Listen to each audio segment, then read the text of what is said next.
우리는 지금까지 예수님이 이 땅에 오셔서 말씀을 가르치시고 전파하시고 그리고 아픈 자들을 고치시는 그런 모습들을 보아왔습니다.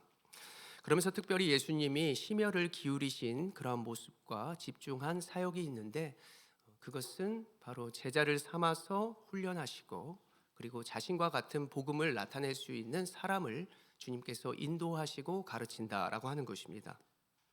우리는 무엇인가 가르치고 또 영향을 나에게 주는 분을 우리의 스승이다라고 해볼 수 있습니다. 먼저는 부모님이고요. 그리고 우리가 앞에 사진을 보면 제가 저의 스승님들을 이렇게 소개하면 불쑥불쑥 나타나시는 이제 가장 위에 계신 분이 저 초등학교 때 국민학교 때 교회학교 선생님이셨다가 이렇게 외국어 대학교에서 이제 신학을 하셔가지고 총신대 신학대학을 졸업하시고 미국 켄터키 쪽에서 목회하시다가 지금은 한국 성서대학교에서 기독과학과 교수님으로 계시는 이제 김웅기 선생님 교수님이십니다. 그리고 그 아래에 있는 분은 제 모교회 서울에 있는 상계제일교회의 이장현 목사님이라고 하신 분이 또 저에게 영향을 많이 끼친 분이시죠. 그리고 그 다음 사진으로는 이제 제가 이제 사역을 제대로 시작하면서 지금 청평교회 담임 목사님으로 심우하시는 위쪽에 장익봉 목사님이라고 하시는 분이고, 그 밑에는 온사랑교회 한창호 목사님, 그리고 제 왼쪽으로는 총신대학교 신학대학교 전 총장님이신 김창훈 교수님. 이분들은 다 저와 관계가 다 돈독해서 이렇게 제가 언제든지 부르면 오신다라고 이제 하십니다. 성도들에게도 한번 소개도 시켜드리면 좋을 것 같은데, 몇 분은 오셔서 다 뵌 분도 있고 또 축도해 주신 분도 있고, 또 나중에 또 기회가 되면 함께 이렇게 은혜를 좀 나누는 그런 시간이 되셨으면 좋겠습니다. 이렇게 저에게 영향을 끼친 스승이 있는 것처럼 여러분들에게도 다 영향을 끼친 부모와 여러분들의 선생님이 저마다 있을 것이라는 말씀을 드리고 싶습니다. 우리는 오늘 말씀을 통해서 나는 누구에게 가장 큰 영향을 받았는가, 지금 살아가면서 나는 무엇에 가장 큰 영향을 받고 있고 그 영향을 가지고 누구에게 드러내고 주고 있는지, 여러분들의 삶의 모든 모습들을 돌아보시면서 하나님이 나에게 오늘 주시는 말씀으로 말미암아 내가 앞으로 어떤 그리스도인으로서 살아가야 할는지를 도전하고 깨닫게 되는 귀한 은혜의 시간이 되시기를 소원합니다. 저에게 여러 스승이 있다고 했습니다. 근데 이 모든 분들이 저마다 저에게 하신 말씀이 무엇이었냐면, 그래서 네가 하고 싶은 게 뭐야? 목적이 뭐야? 그리고 예수를 잘 믿어라, 예수를 잘 믿어라 했던 그러한 모습입니다. 예수는 왜 우리에게 믿음이 되어야 하고 왜 가장 가치 있는 것이 되어야 합니까? 예수는 우리의 소망이기 때문입니다. 믿으십니까? 예수는 우리의 생명이고요. 예수는 우리의 모든 것이 되시기 때문에 우리가 예수를 잘 믿어야 하는 것이죠. 그래서 우리가 예수를 잘 믿기 위해서 해야 할 것이 무엇이냐면, 우리가 가장 가치 있는 것을 하기 위해서 다 시간의 배분과 절제와 열심을 내는 것을 보게 되죠. 그래서 예수를 소망하고 예수를 잘 믿으려면 예수를 믿는 것에 방해되는 것을 빨리 걷어버려야 됩니다. 빨리 정리해야 합니다. 그래서 우리가 부지런히 예수를 따를 수 있죠. 먼 곳에서 새벽부터 나와 예수를 따르기 위해서 부지런히 나아가는 사람들이 있습니다. 세상을 바라보면서 내가 세상에서 어떠한 스포츠를 하기 위하여, 또한 어떠한 소중한 것을 위하여 부지런하며 또 열심을 냈던 우리의 모습들도 돌아볼 수 있습니다. 그런데 우리가 가장 잘 믿고 싶고 그분에게서 축복을 공급받고 싶다라고 하는 우리들이 과연 무엇에 열심을 내고 무엇을 믿으려고 발버둥을 쳤던가? 사람들을 보면 예수를 믿던지 믿지 않던지 간에 다 자기가 중요하다라고 생각하는 것에 목숨을 걸고 시간을 투자하고 열심을 내고 절제하는 모습을 보게 됩니다. 그런데 우리의 삶을 한번 보시기를 바랍니다. 내가 예수 믿고 천국 가고 예수를 통하여 능력을 입고 내가 모든 것을 하고 싶다라고 하는 우리들이 과연 예수를 믿는 일에 얼마나 민감하며 열심을 내는지 여러분들은 잘 돌아보셔야 할 것입니다. 모든 것이 믿음의 바탕으로 행동하는 것이기 때문에 이 세상 모두는 무언가의 제자가 될 수밖에 없다. 그것이 살아있는 생물이든지 죽어있는 기계라든지 여러 가지를 통해서 우리는 영향을 받고 있기 때문에 우리는 모두가 제자로서의 삶을 살아갈 수밖에 없다는 것을 여러분들 꼭 기억해야 합니다. 예수님은 제자들을 부르시고 이제는 세상을 따르는 것이 아니라 나를 따르라 라고 말씀을 하시면서 가장 먼저 무엇을 말씀하셨냐면 자막이 아까부터 띄어져 있었어요. 자, 여러분들 정체성 분명히 하시기를 원합니다. 따라합니다. 정체성. 네, 정체성을 영어로 얘기했어요. 아이덴티티. 자, 정체성은 사람의 인격과 성격을 의미하는데 그 성격은 분명히 드러내야 하는 거기 때문에 어떻게 해야 되겠어요? 구분돼야죠. 그리고 깨달아야죠. 지속적으로 해야 구분되고 깨닫죠. 분명히 해야죠. 내가 어떤 사람인지. 잠깐 해보고서 어떻게 알아요? 평생을 살아도 모르는 게 사람 속이라고 하는데 지속적으로 나아가야 정체성이 분명해질 수 있다는 것입니다. 그래서 예수님은 제자들을 부르시고 이것을 물으셨죠. 너희는 나를 누구라 하느냐? 너는 누구고 나는 누구냐고. 너에게서 나는 누구냐고. 내 존재가 누구냐고. 계속해서 물으시는 거예요. 주님 뭐 나 구원해 주신 분이죠. 주님 소중한 분이시죠. 계속해서 물어요. 계속해서 찬양하고요. 계속해서 예배하고요. 계속해서 말씀합니다. 근데도 우리는 고쳐지지 않죠. 계속해서. 누가복음 9장 57절의 말씀 우리가 한번 이 부분 속에서 같이 한번 57절 읽어보시죠. 시작. 길 가실 때 어떤 사람이 여짜오되 어디로 가시든지 나는 따르리이다. 아멘. 한 사람이 예수의 길을 따라가겠다고 말합니다. 이 한 사람은 마태복음을 보면 서기관이다라고 말씀을 해주고 있습니다. 서기관은 당시의 바리새인이요 율법학자로서 그 당시의 율법의 문서들을 기록하고 가르치는 일에 매진했던 사람입니다. 그렇게 영향을 주는 자가 이제 내가 영향을 받겠다는 것입니다. 내가 이제 주님을 따라 보겠다라고 하는 것이죠. 오늘 57절에 따른다라고 하는 말이 무엇이냐면 같은 길에 서길 원합니다. 함께 하겠습니다 라고 하는 것입니다. 성도는 예수를 믿는 자는 주님을 따른다는 것이 되는데 함께 서겠습니다. 함께 하겠습니다. 같은 길에 있겠습니다 라고 하는 고백이 있는 것이겠죠. 자신이 이 세상에서 지금 복음 때문에 어떤 처지에 있는지를 주님은 알려주고 싶었습니다. 그래? 네가 나를 따르겠다고? 네가 자초해서 세상이 아닌 나에게 영향을 받겠다고? 내 삶이 어떠한 삶인지를 내가 말해줄게. 오늘 58절에 주님은 말씀하십니다. 읽어볼까요? 시작. 예수께서 이르시되 여우도 굴이 있고 공중의 새도 집이 있으되 인자는 머리 둘 곳이 없도다 하시고. 아멘. 공생의 기간 동안 쉴 새 없이 다니시는 주님은 정말 바쁘셨던 것 같아요. 공중의 새도 이 세상의 다른 누구는 쉴 곳이 있는데 나는 머리 둘 곳 없이 굉장히 바쁘게 사역을 하고 있다는 것입니다. 이 말을 들으니까 서기관이 고민이 많았겠죠. 그래서 예수를 따른다는 것은 쉴 수도 없다. 어찌 보면 불행하다라고 여러분들 생각할 수도 있겠습니다. 오늘 머리 둘 곳이 없다라고 하는 부분을 잘 해석해 보니까요. 유대인들은 상징적으로 자신의 머리, 이 사람의 머리를 잡아야만 붙잡을 수 있다라고 하는 그러한 모습들을 가지고 있었습니다. 상징적으로 머리라고 하는 뜻은 그 머리를 붙잡고 사람의 지식과 생각을 붙잡으면 내가 그 사람을 온전히 나의 제자로 삼을 수 있다. 나의 사람으로 여길 수 있다라고 하는 것이 유대 사회에 있었다는 것이죠. 그래서 머리를 둘 곳이 없다는 것은 내가 믿을 만한 곳이 없이 복음을 전하고 있다라고 하는 것입니다. 너희가 이 세상을 살아갈 때 믿을 만한 것이 있었어? 내가 믿을 만한 것이 없어서 쉴 수 없는 거야. 우리의 집에 불이 나고 있는데 쉴 수 있을까요? 우리에게 평안함이 없는데 내가 머리를 둘 수 있을까요? 인생을 잘 돌아보시면 가정에 여러 가지 문제와 험악한 부모와 여러 가지 아픔과 질병이 있는 가정을 보면 머리 둘 수 없는 것이에요. 제가 잘 알아요. 이 세상을 살아가면서 머리 둘 곳이 없다라고 하는 것은 정말 주님의 말이 맞는 것입니다.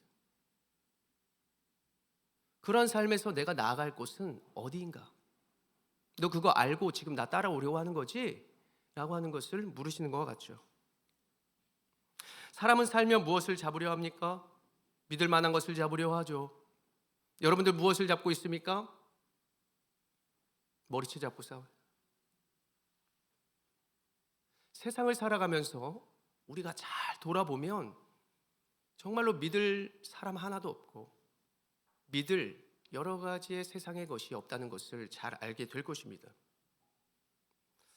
그래서 사람은 하나님을 믿어야 하고 제자는 예수를 따라야 한다라고 하는 주님의 마음이 담겨 있는 것입니다.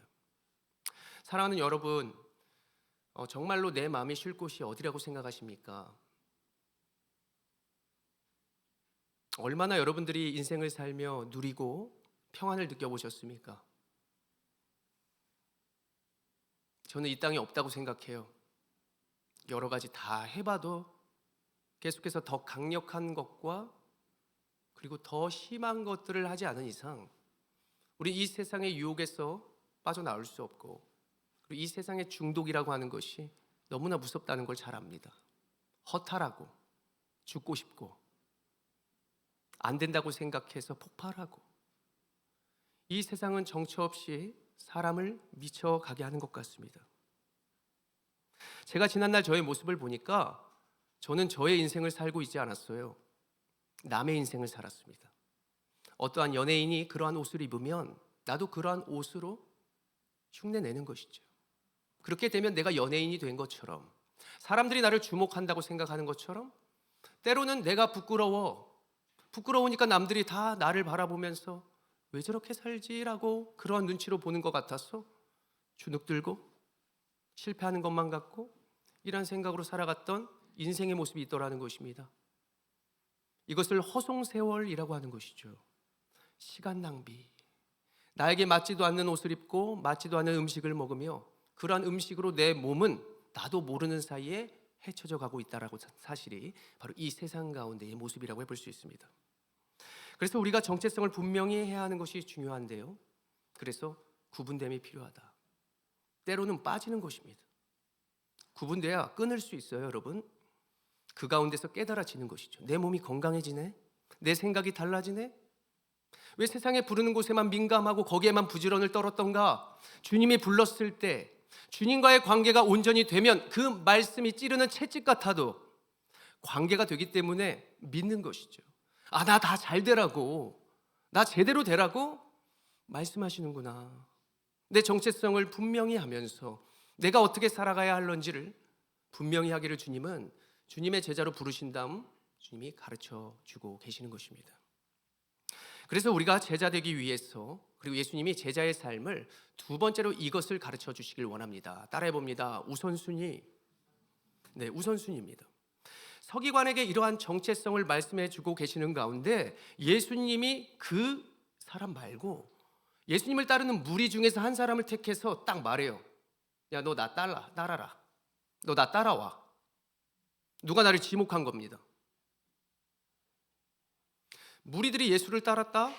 분명한 시간이 되었고 예수님한테 관심을 갖고 있었기 때문에 함께하고 있었겠죠. 그런데 갑자기 내가 너 제자 삼을 테니까 널로 오라고 이렇게 예수님이 불러주신 거예요. 그러니까 그 사람이 뭐라고 말하는지 아십니까? 오늘 누가복음 9장 59절 읽어봅시다. 시작. 59절이요. 시작. 또 다른 사람이 나를 따르라 하시니 그가 이르되 나로 먼저 가서 내 아버지를 장사하게 허락하옵소서. 아멘. 하나님의 부르심을 받은 그 사람이 하는 말이 뭐냐면 예수님, 내가 먼저 아버지 장례를 좀 치르고 내가 따라가겠습니다. 문맥상 보니까 아버지의 장례, 아버지의 죽음이 바로 얼마 남지 않은 거예요. 참말입니다. 그런데 오늘 예수님을 따르고 있었다는 것은 그 아버지의 장례를 지금 내가 급하게 또 치르지 않을 수도 있다는 것을 생각해 볼 수 있죠. 변명을 하는 것은 아닐까라고 하는 생각도 해볼 수 있습니다. 그런데 문맥상 보니까 정말로 아버지의 건강은 좋지 않았다라고 해석해 볼 수 있습니다. 주님이 정말로 그의 삶의 형편을 몰라서 따르라고 했을까요? 헌신하라 했을까? 순종하라 했을까? 너 말씀 보라 그랬을까? 기도하라 그랬을까? 몰라서 그거를 시키셨을까요? 다 알고 계시겠죠. 그럼에도 주님은 상황이 어려워 따르지 못하겠다라고 하는 그 사람을 바로 이렇게 가르치십니다. 누가복음 9장 60절의 말씀, 자, 읽어봅시다. 시작. 이르시되 죽은 자들로 자기의 죽은 자들을 장사하게 하고 너는 가서 하나님 나라를 전파하라 하시고. 아멘. 오늘 한 사람이 아버지의 장례 이야기를 하니까 제가 저희 아버지의 임종의 상황을 제가 말씀드리고자 합니다. 물론 저를 오랫동안 아신 분들은 제가 어떤 환경에서 살았는지를 잘 아시겠지만 아버지가 간경화로 장기간 아프셨기 때문에 10년 정도 아프셨기 때문에 건강했던 다른 장기들이 이제는 여러 가지 약물 투여와 또 집중적인 치료로 말미암아 많이 망가졌습니다. 이제 폐에 물이 많이 찼고요, 호흡이 서서히 멈춰가고 있었습니다. 의사가 하루 이럽니다. 아드님, 그날이 토요일이었는데 아버지께서 일요일을, 주일을 넘기지 못할 것 같습니다. 장례를 준비하십시오. 제가 그때 청평교회 지금 담임 목사님이신 장익봉 목사님 그 교회에서 이렇게 전도사로 사역을 하고 있었기 때문에 제가 내일 예배를, 말씀을 어린아이들에게 위해서 준비하여야 했고, 그리고 하필이면 오후 예배에 설교를 제가 할 차례였습니다. 아드님, 아버지 내일 못 넘길 것 같습니다. 그 말을 듣고 이제 제가 목사님께 연락을 드렸죠. 목사님, 제가 지금 상황이 이렇습니다. 제가 아이들을 위해서 말씀은 전하고 오후 예배는 좀 못할 것 같습니다. 그러니까 그 이제 장익봉 목사님이 저한테 그래요. 김전도사, 그냥 지금 그 상황에서 하나님의 은혜를 좀 나누면 어떨까? 이제 그 말씀을 저한테 하셨는데 제가 마음의 섭섭함이나 뭔가 기분 나쁨이 나에게 나타나는 것이 아니라 아버지께서 지난날 저에게 하신 그 말씀이 생각이 났습니다. 우람아, 예수 잘 믿어라. 내가 믿는 하나님을 너가 나의 하나님으로 잘 믿었으면 좋겠다.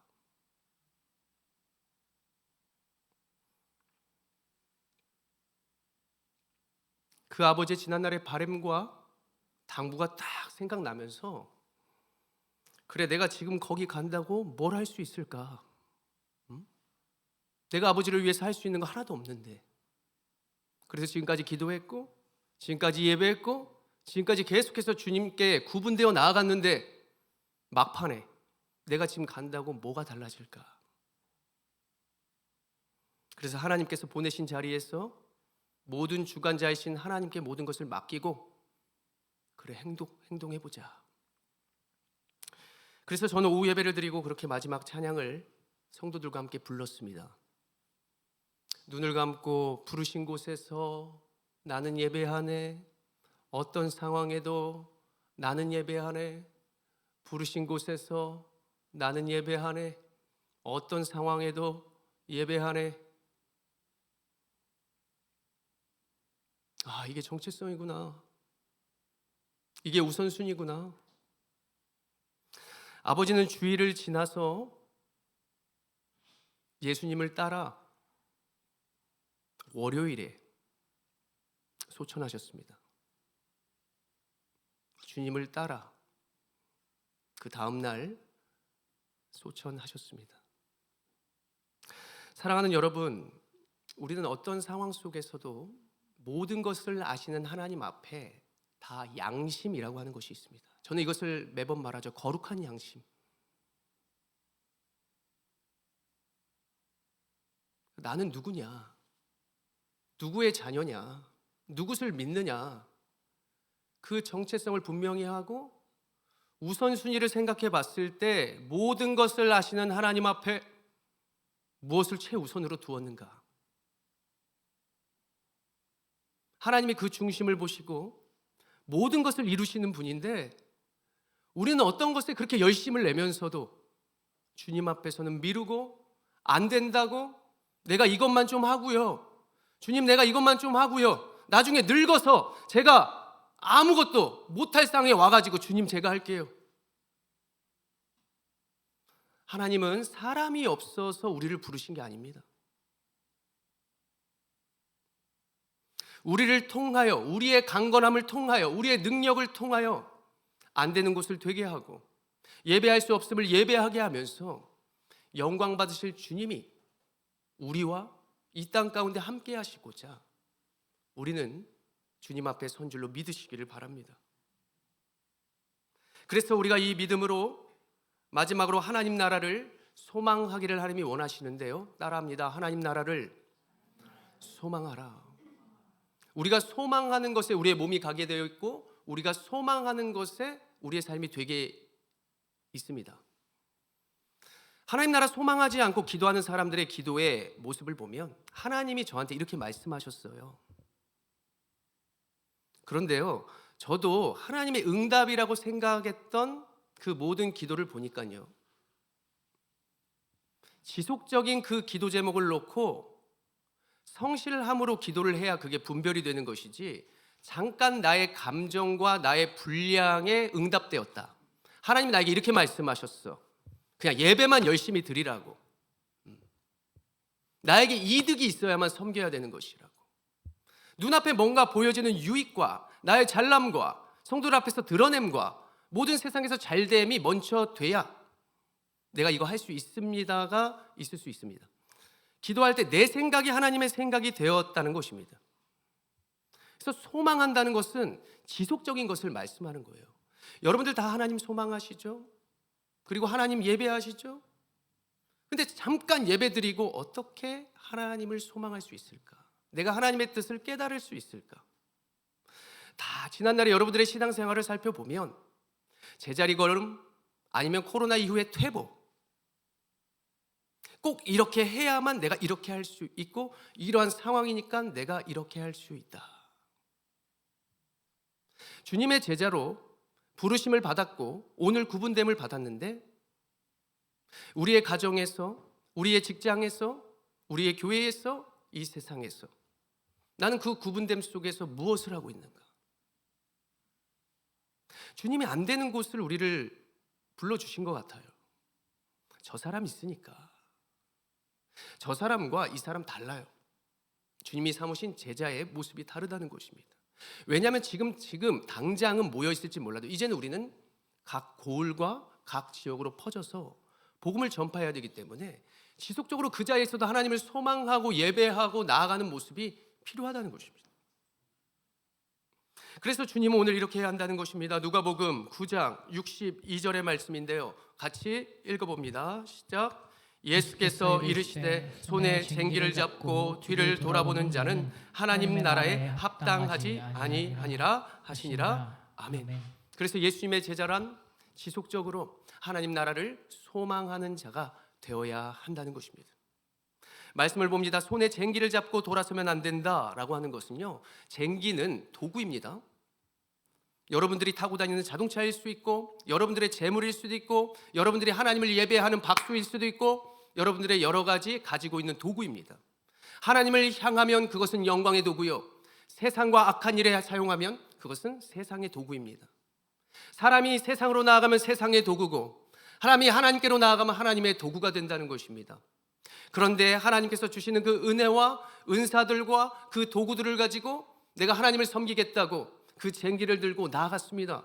그런데 뒤를 돌아보는 자가 있다는 거예요.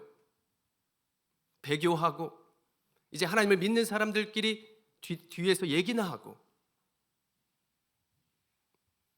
이스라엘 백성들이 모세를 통하여 구원을 받았습니다. 광야로 나아갔어요. 하나님께서 많은 은혜를 주셨어요. 그리고 하나님께서 주시는 만나를 먹어요. 하나님과 동행해요. 그런데 여러 가지가 또 조금 힘든 거예요.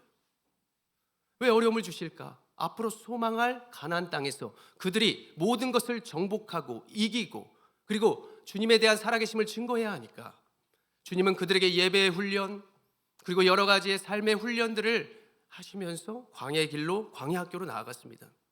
그런데 무리들이 무리를 지어서 말해요. 뭐라 말해요? 민수기서 11장 5절부터 6절까지의 말씀 눈으로 보십시오. 내가 세상에 있을 때는 그냥 사기치고 뭐 그냥 은혜 돼서 이렇게 여러 가지 음식, 피자, 햄버거, 스테이크 뭐 다 먹었다 이거야. 근데 광야 오니까 아무것도 못 먹네.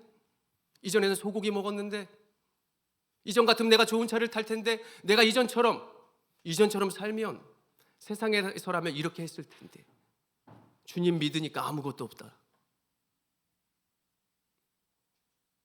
그게 과정인 줄도 모르고 더 큰 능력이 될 거라는 것을 모르고 지속적으로 하지 않고 작심삼일 몇 개월만 딱 하고 어떠한 여러 가지의 연단과 비포장도로와 나와 다른 사람과 여러 가지의 모습이 나타나니까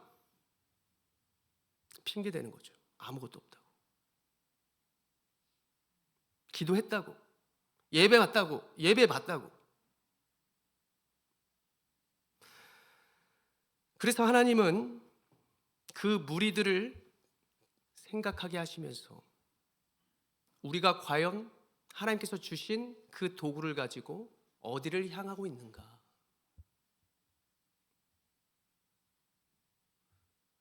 뭐 저도 그렇지만 제 친구들 세상 소망하면서 했는데 단순간에 투자하고 단기간에 잘 먹고 잘 살다가도 결국에 그 자리에서 헤어나오지 못해서 더 많은 것을 잃더라고요. 잠시 딸 수 있죠. 잠시 이길 수 있습니다. 믿을 만한 곳, 사람들이 투자할 만한 곳 나아갔어요. 더 많이 잃어요.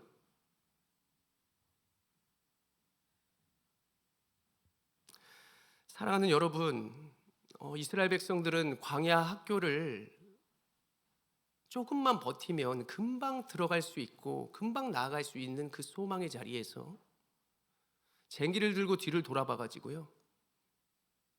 기브롯 핫다와라, 탐욕의 자리, 세상의 자리, 세상의 생각에서 더 많이 젖어 있다 보니까 주님께서 구원해 주셔도 계속해서 그 생각과 안 된다는 마음과 때로는 그 쾌락의 자리, 기쁨의 자리를 잊지 못하고 그들은 스스로가 그 광야에서 멸망해 버렸습니다. 사랑하는 여러분, 우리가 나를 한번 돌아보기를 원합니다. 나는 과연 얼마나 말씀에 순종하고 지속적인 성도의 삶을 살아가고 있습니까? 저도 순간 기도 안 하고 순간 하나님 안에 거하지 않고 여러 가지 세상의 유튜브나 친구들을 만나서 어울리다 보면 화내요. 금방 기도 안 해요. 저도 예배하기 싫어요. 화나면 욕하고 싶고요. 세상에서 좀 더 누리고 싶어요. 저도 먹는 거 좋아해요. 더 자고 싶고요. 어느 누구가 그렇게 안 하고 싶겠습니까? 그런데 주님은 내가 머리 둘 곳이 없어. 너희도 머리 둘 곳이 없는 거야. 너희의 우선순위를 분명히 하고 나에게 소망을 두어야 너희의 그 슬픔과 문제와 너희들이 지금 신음하는 그 자리에서 이겨낼 수 있고 그리고 너의 가정과 주변을 살릴 수 있는 거야. 정말 그게 멋있는 삶이야 라고 말씀을 해주시는 것입니다. 오늘 62절에 합당하다라고 하는 말을 찾아보니까 이것은 나에게 딱 맞는 이라고 하는 뜻입니다. 안성맞춤이라고 하는 것입니다. 이것을 네 가지로 보시면요, 합당하다라고 하는 뜻은 우리를 장소에 두신다, 그리고 기초를 쌓게 한다, 우리를 세우신다, 우리를 만든다라고 하는 것입니다. 이게 여러분들의 광야입니다. 그런데 하나님이 그 장소를 두시면 이게 내 길이 아닌가벼? 기초를 쌓으려 하면은 왜 내가 먼저 하냐고. 하나님이 세우시 하려면 좀 누워있고 싶은 거예요. 하나님이 만들라고 하면은 세상에서 지금 거의 다 됐는데, 내가 투자하고 내가 열심 내고 내가 이만큼 터널을 뚫었는데 내가 언제 하나님께 나아가서 또 만드냐고요. 근데 하나님이 웨이메이커라 그랬잖아요. 하나님이 모든 것의 주관자라고 하셨잖아요. 저도요, 한순간에 안 되는 자리에서 되게 하는 것을 경험해 보니까 안 될 때 매달리더라고요. 그 경험을 해보면서 내가 정말 하나님 앞에 합당한 사람이 되어서 주님이 나의 삶 가운데 온전한 뜻을 이룰 수 있도록 여러분들이 지금의 자리에서 정체성을 분명히 하고, 그리고 여러분들의 우선순위를 확실하게 가슴에 새겨서 정리하고, 세상이 아닌 하나님 나라 소망하면서 영원한 것에 지속적으로 나아감으로 말미암아 여러분들 앞으로 삶에서 정말 안 되는 것을 되게 하고 예배할 수 없는데 예배할 수 있다는 사실을 보여주면서 하나님의 영광이 여러분들의 영광이 되어 각자의 자리에서 멋있게 하나님만을 찬송하는 진정한 이 시대의 예수 그리스도의 제자가 되시기를 간절히 소원합니다.